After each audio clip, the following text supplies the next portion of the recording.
Hello YouTube, I'm here today to show you how to weld spider gears. Well, as you can see, I got the old rear end port, which this might not apply to everybody because my rear end's a little different rear end. Mine's high and low differential gears, no chain inside of it at all. And this is what you should probably do first. You need to you can use gas or water or rag, anything. You need to take it and you clean it off in these corners and on the other side too. You take it and you weld the gears right there really good. That'll keep your differentials from spinning on all 8 sides. And after you do that, what you should do, you don't have to do, like if you were doing this for a racing mower, I wouldn't really suggest it. It won't hurt it none, but there ain't no point in it. There's little C-clips inside here holding the axles and the gears, and that's really all there is holding them, so they can break off really easy on a derby mower. So if you were building a derby mower, you could take it and weld right in there. You see all that weld right there? It looks for crappy because I didn't clean it off real good, but it holds. You get to weld both axles to this little bar that goes through the middle of it. Welded to that, and I welded it straight across the back of this. Did that to both sides. So you got the other side here too. I don't know if you can see that. It's kind of dark. But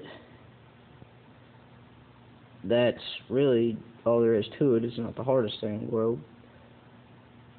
But when you're gonna do this, make sure that you have it set down in the rear end casing to weld the actual spider gears together, and have this on top of it, and just cover this stuff up to keep the slag off of it. And you can just turn it to get to the sides. And whenever you get all 4 of them welded, you can take it back out and weld these inside of there. And got the derby mower up on the jack stands there.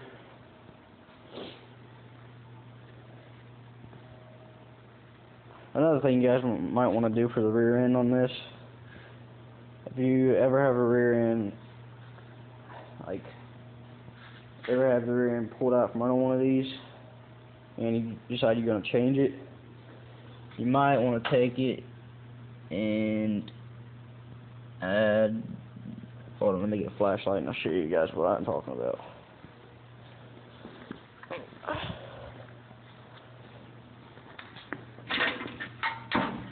I'm going to take it and make one of them brackets. See the bracket right there? And you take it and you need to make one of them to keep the rear end front end from dropping down during the derby. That'd be bad, definitely. All I did was take a piece of metal and run it down straight off that bolt right there, and run it down through to the bottom. And I drilled another hole in the top of it, so it'll keep it in. You can have 2.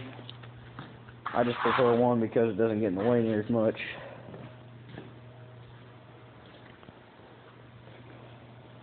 I'll show you my rear end one more time, that way you know what kind of rear end I'm talking about. Mine's a standard. Most of them are standard, but mine's like an actual standard. Yeah, I had to extend my shifter blade to stay out of the way of the belt. I just made my new brake setup. All I did was took it and I had to rethread the hole because I broke it down there. I had to rethread the hole. I just put a washer under this, that way this would still move. And put this nut here, pulled it in really tight, made the brake pad. And that's pretty well all I did for this rear end. And I welded my wheels on there, small tractor feds. And that's pretty much it. That's my video.